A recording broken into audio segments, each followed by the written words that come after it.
Nomor 30, Heinrich Himmler, kepala SS, wakil kepala Gestapo, serta arsitek Holocaust. Ia berselisih dengan Hitler di akhir Perang Dunia II. Setelah mencoba diam-diam bernegosiasi damai di belakang Führer dan diperintahkan ditangkap oleh Hitler, Himmler melarikan diri dari lingkaran dalam dengan menyamar sebagai tentara. Sekilas, arsitek teror itu tampak akan hilang dalam kekacauan runtuhnya Reich. Setelah lebih dari seminggu buron, Himmler ditangkap patroli bekas tawanan Perang Soviet pada 21 Mei 1945. Dia kemudian diserahkan kepada pihak Inggris, tetapi Himmler memutuskan untuk menyelesaikan pengadilannya sendiri di luar pengadilan. Pil sianida yang disembunyikan keesokan harinya menyebabkan kematian yang cepat, namun untungnya menyakitkan. Namun itu tidak sebanding dengan nasib mengerikan yang dialami para petinggi mesin kematian Nazi. Saya Jos, berikut bagaimana setiap pemimpin Nazi utama meninggal. Nomor 29, Adolf Eichmann adalah tokoh kunci Holocaust. Ungkapan banalitas kejahatan muncul sebagai respons terhadapnya. Eichmann ditangkap agen Mossad di Argentina dan diadili di Israel, terkenal karena menolak bertanggung jawab atas kejahatannya.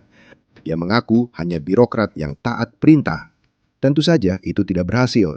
Dia dijatuhi hukuman mati pada 15 Desember 1961. Setelah beberapa waktu di sel mati, dia dibawa ke tiang gantungan, lalu digantung pada 31 Mei 1962. Jenazahnya dikremasi dan abunya dibuang ke Laut Mediterania.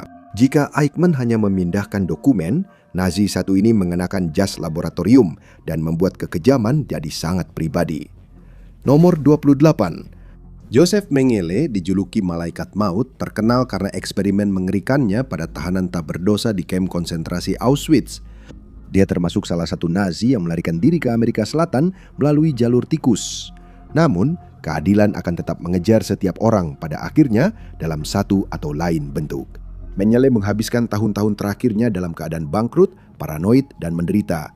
Dia begitu takut tertangkap sampai-sampai dia mengunyah rambutnya sendiri hingga gumpalan rambut tumbat ususnya. Tapi Mengele tak pernah tertangkap. Pada 1979, dia terkena stroke di kolam renang, lumpuh, tenggelam ke dasar, dan meninggal dalam kepanikan. Mengele bukan satu-satunya yang mendapatkan balasannya. Nomor 27, Reinhard Heydrich, kekuatan logistik penting dalam Holocaust, juga dalang di balik Kristallnacht. Dia begitu menakutkan dan brutal sehingga Hitler menyebutnya sebagai pria berhati besi. Heydrich sangat ditakuti dan dibenci, namun ia juga mengalami kematian paling mengerikan dan menyakitkan di rezim itu. Dua pembunuh Cekoslowakia menyerang Heydrich di Praha, Liben pada 27 Mei 1942. Upaya menembak Nazi gagal, lalu mereka lempar ranjau anti-tank ke mobil Heydrich. Ledakan membuat tubuhnya penuh serpihan logam. Dia menderita seminggu menjalani perawatan menyakitkan akibat infeksi. Saat tampak akan sembuh, Heydrich shock, koma, dan meninggal 4 Juni. Tangan kanan Führer juga tak luput dari angka 26. Seperti Himmler, Rudolf Hess adalah sekutu dekat Hitler sebelum ia mengkhianatinya. Hess mendampingi Hitler saat kudeta Beer Hall 1923, membantu mendikte Mein Kampf di penjara, dan menjadi wakil Führer hingga 1941. Dia lalu memutuskan terbang ke Skotlandia untuk mencoba bernegosiasi damai. Hess dianggap musuh perdamaian dan dibuang oleh Hitler sebagai pengkhianat, lalu dipenjara selama 46 tahun hingga meninggal pada 1987 di usia 93 tahun. Ia membuat dasi modis dari kabel ekstensi, lalu gravitasi menyelesaikannya. Hess adalah pengkhianat, lalu muncul manipulator ulung yang nyaris mengubah sejarah. Nomor 25, Albert Speer, monster dengan keahlian humas hebat. Dia arsitek ulung, menteri persenjataan dan produksi perang Reich, serta teman dekat Adolf Hitler. Dia berhasil menghindari hukuman mati di pengadilan Nuremberg dengan meyakinkan publik bahwa dirinya adalah sosok yang tidak bersalah. Terbawa dalam mesin Nazi, pernyataan ini telah banyak dibantah. Setelah keluar dari penjara pada tahun 1966, dia menjadikan dirinya selebritas internasional yang suram, memberikan wawancara dan menulis secara ekstensif tentang Reich ketiga. Dari dalam, tentu saja dia selalu menggambarkan dirinya jauh lebih baik dari kenyataan. Dia ke London tahun 1981 untuk program wawancara TV.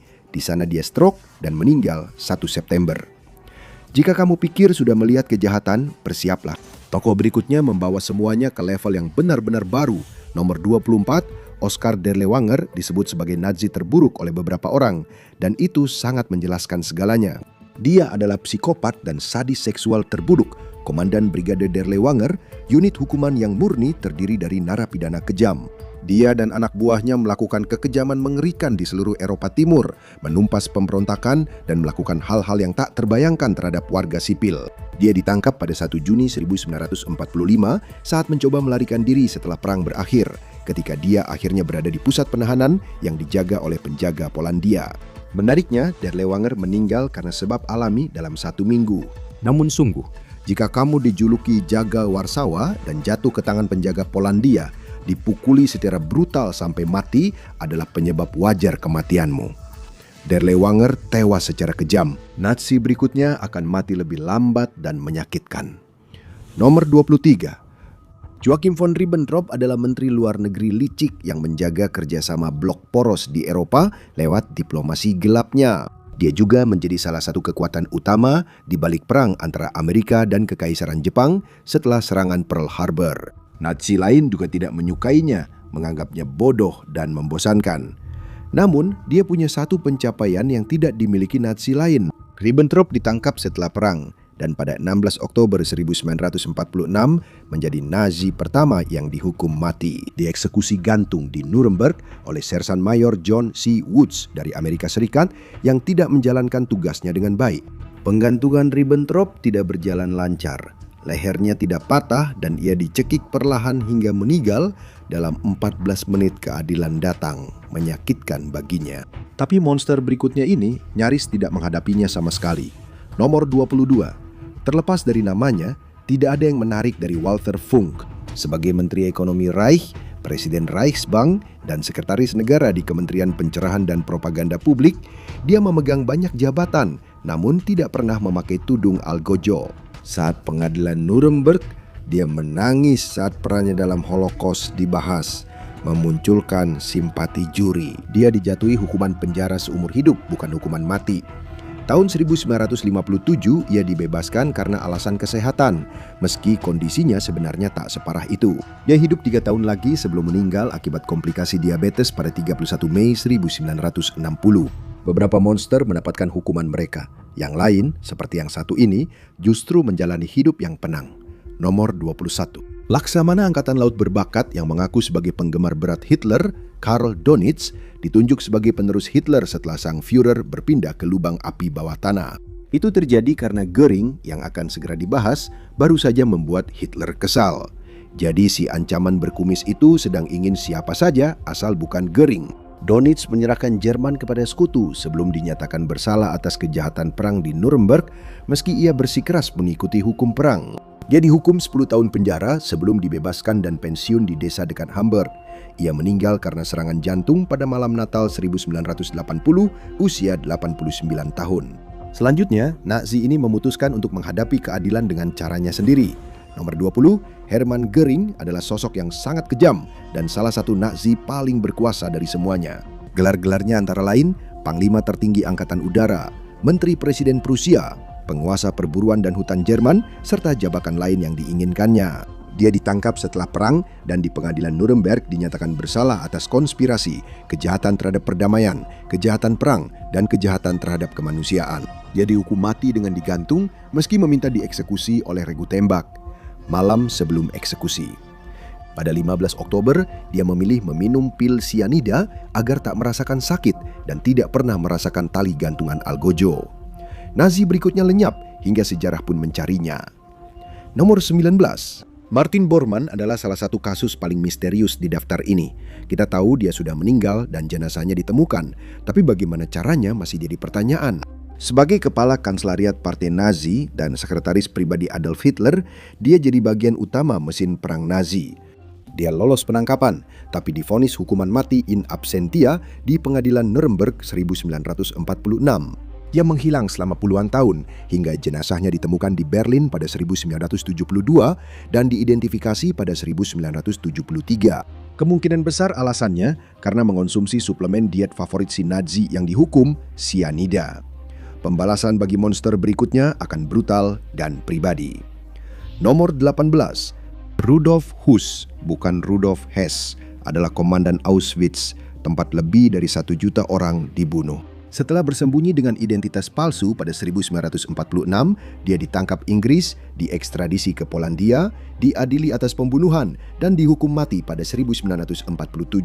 Seperti banyak Nazi, dia berusaha lari dari tanggung jawab kejahatannya.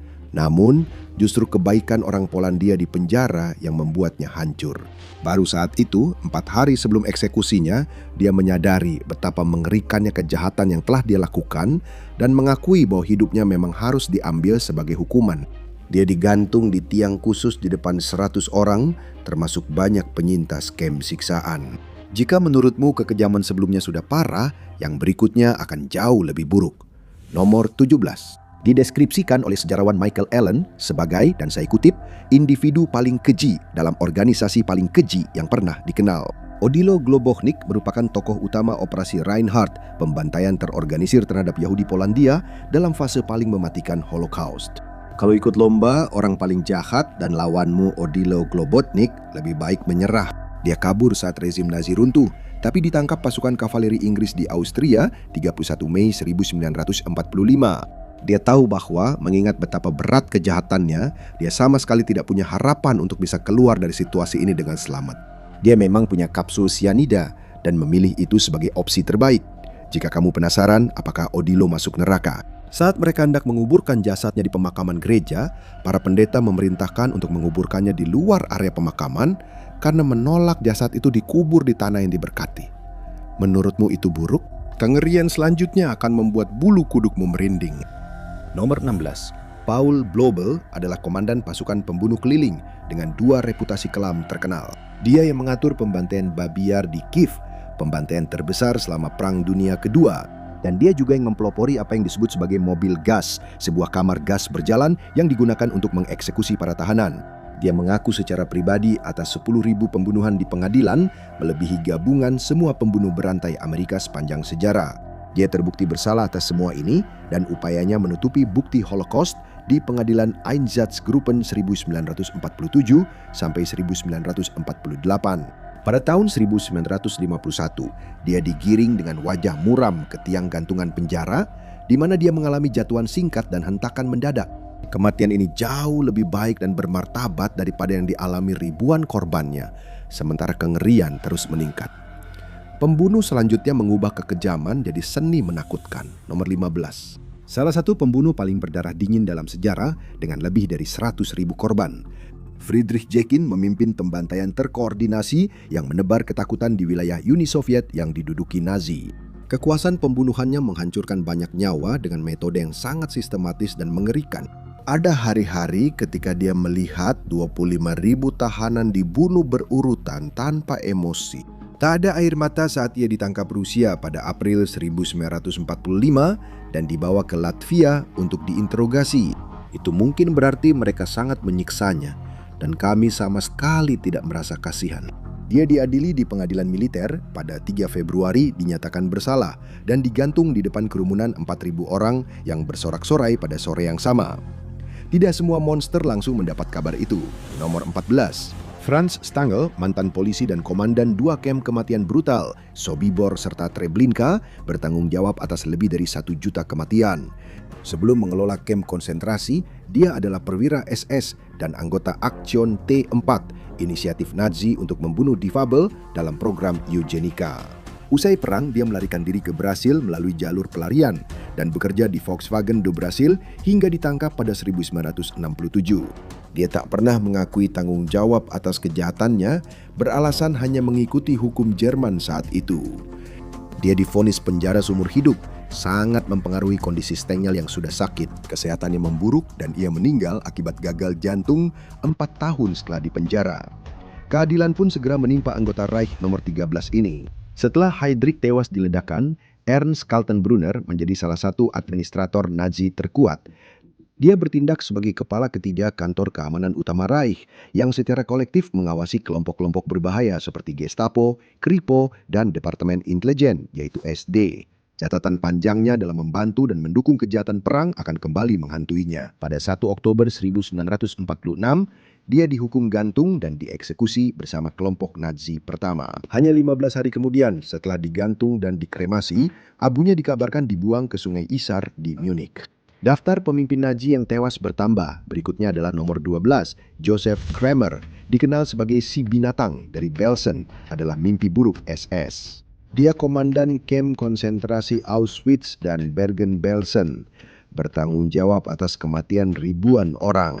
Tidak ada yang namanya komandan kamp kematian yang baik, tapi Kramer terkenal sangat sadis. Dia merasa senang memukuli dan menyiksa para tahanan, melepaskan anjing-anjing buas kepada mereka, dan membuat mereka berbaris di kuburan massal untuk ditembak mati secara massal. Dia ditangkap pasukan Inggris dan dihukum mati pada 17 November 1945 karena kejahatan kemanusiaan. Albert Pierpont, algojo profesional Inggris dengan lebih dari 400 eksekusi yang mengikat tali gantung di leher Kramer dan menarik tuasnya, mengirimnya kepada setan. Pimpinan Nazi mengira bisa lolos, tapi mereka salah.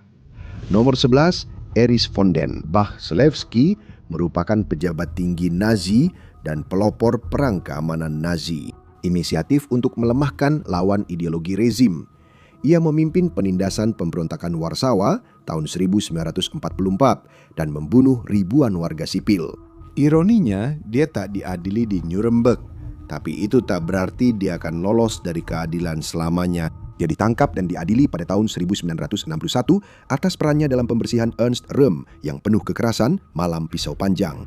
Tahun berikutnya, dia didakwa atas pembunuhan beberapa komunis pada 1933 dan dihukum seumur hidup dan meninggal karena sakit pada 1972. Beberapa Nazi mengira waktu bisa melindungi mereka, tapi orang berikutnya sadar bahwa tali tidak menunggu dan selalu ada cadangan nomor 10. Wilhelm Keitel sangat licik hingga semua petinggi Nazi kecuali Hitler membencinya. Dan itu pun hanya karena komandan militer ini terkenal sebagai penggemar nomor 1 Hitler. Dia memerintahkan sejumlah kejahatan perang brutal untuk Hitler, sehingga setelah perang berakhir, konsekuensi berat menantinya. Keitel mengalami salah satu kematian paling brutal akibat eksekusi gantung yang dilakukan tim tidak kompeten pada 1946. Pintu jebakan yang dilewati dia dan tahanan lainnya terlalu kecil, yang membuat kepalanya terbentur saat jatuh, sehingga momentum jatuhnya hilang. Ia mengalami 24 menit kejang yang menyiksa sebelum meninggal. Nazi berikutnya juga tewas, namun tidak ada yang tahu di mana jasadnya. Nomor 9, dikenal sebagai dokter kematian dan jagal Mauthausen, Aribert Heim memang kurang terkenal daripada Joseph Mengele, tapi kemungkinan sama kejam dan sadis. Dia melakukan eksperimen manusia di kamp konsentrasi Mauthausen, melakukan pembedahan hidup-hidup dan amputasi tanpa anestesi, menyuntik korban dengan bensin, bahkan mencatat waktu kematian mereka dengan stopwatch. Demi kesenangan sadisnya, dia tak diadili di Nuremberg, tapi melarikan diri ke Kairo, Mesir, masuk Islam, dan dikenal sebagai Tariq Farid Hussein. Meskipun banyak kematian yang masih belum jelas, pengadilan Jerman mengonfirmasi pada tahun 2012 bahwa Heim telah meninggal pada tahun 1992 karena penyebab yang tidak diketahui. Putranya mengatakan Heim dimakamkan di kuburan tanpa tanda, sehingga mustahil bagi penyelidik menemukan jenazahnya untuk tes DNA. Seseorang yang akhirnya menemui ajalnya di tangan orang yang dulu diterornya. Nomor 8. Christian Wirth sangat kejam dan dibenci hingga dijuluki Christian si kejam.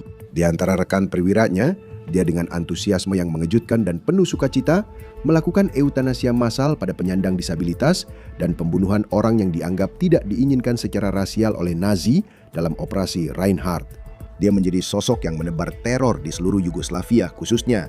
Jadi sudah sepantasnya jika dia menemui ajalnya di tangan orang-orang Yugoslavia. Pada 26 Mei 1944, saat naik mobil atap terbuka untuk urusan militer, dia ditembak partisan Yugoslavia, mengakhiri pemerintahannya yang penuh teror. Daftar ini makin kelam, dan berikutnya adalah salah satu dari sedikit wanita di sini. Nomor 7, wanita langka. Pejabat tinggi Nazi, Maria Mandel, dikenal sangat kejam dan brutal di kamp Auschwitz, Lichtenberg, dan Ravensbrück.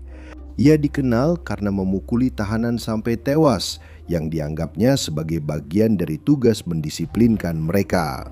Setelah ditangkap, dia dinyatakan terlibat dalam kematian sekitar 500.000 tahanan. Meskipun mengajukan gerasi, dia tetap dihukum mati dengan digantung pada 24 Januari 1948.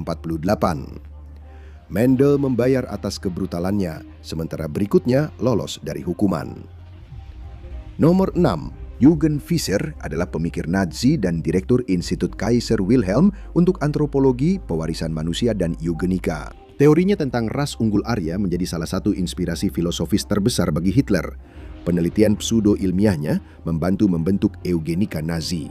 Asal-usul Holocaust terlihat jelas dalam semua tindakan Fischer.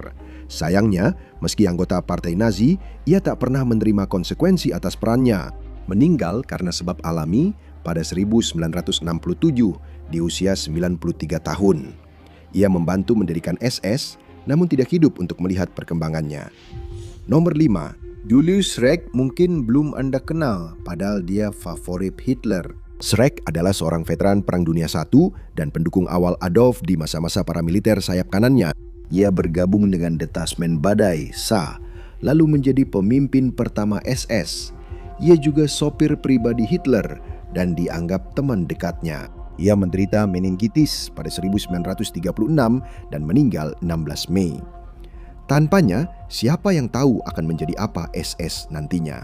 Di Reich, pengkhianatan tidak hanya mengakhiri karir dan pria ini akan mengalaminya.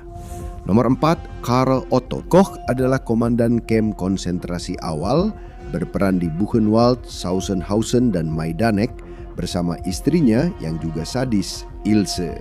Bukan sekutu, melainkan Nazi yang menghukum Koch setelah mengetahui ia menggelapkan banyak barang rampasan dari tahanan Buchenwald. Masalahnya bukan dia mencuri dari orang tak bersalah, tapi karena mencuri dari negara tanpa memberi bagian pada mereka.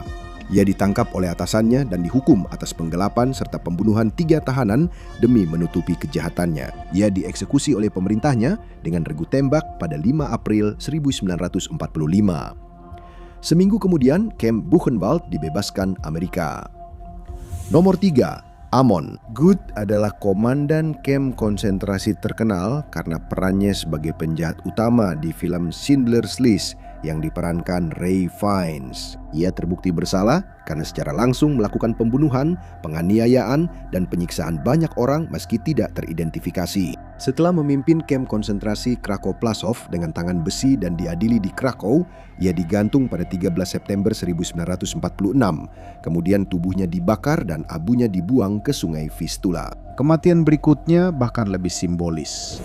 Nomor 2, Joseph Goebbels adalah Nazi sejati yang setia bersama Hitler hingga akhir. Goebbels, ahli propaganda, menyebar kebohongan yang memicu kebencian rasial pada rakyat Jerman dan membenarkan perang. Saat Hitler wafat, ada kelanjutan ceritanya. Segera, Goebbels merasa terombang-ambing di dunia. Tapi sebenarnya dia tidak melakukan itu. Sebaliknya, dia mengumpulkan seluruh keluarganya dan memutuskan bahwa mereka semua harus pergi bersama-sama. Anak-anak diberi morfin, lalu saat tertidur, kapsul sianida dihancurkan di mulut mereka.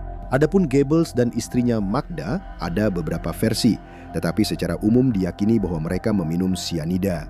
Atas permintaan Goebbels, seorang tentara Nazi menembak mereka 2 kali dengan senapan agar dipastikan tewas. Tapi masih ada satu kematian lagi yang akan kita nikmati, yaitu yang nomor 1. Saat dipastikan bahwa Nazi tidak akan memenangkan perang yang mereka mulai, Adolf Hitler memutuskan bahwa kemenangan terbaik adalah tidak dibunuh oleh tentara merah yang mendekat. Setelah menulis surat wasiat terakhirnya, Hitler dan Eva Braun mengakhiri hidup mereka dengan menelan sianida. Namun Hitler tidak ingin mati dengan busa keluar dari mulut, jadi ia memilih menembak dirinya sendiri. Anak buahnya lalu menyeret dan membakar mayatnya di halaman. Mungkin agar Soviet tak bisa menjadikannya pinyata saat menguasai bunker. Lalu bagaimana dengan pemimpin Nazi lain yang selamat? Lihat apa yang terjadi pada pemimpin Nazi setelah Perang Dunia Kedua dan kisah-kisah Nazi lainnya, atau tonton ini.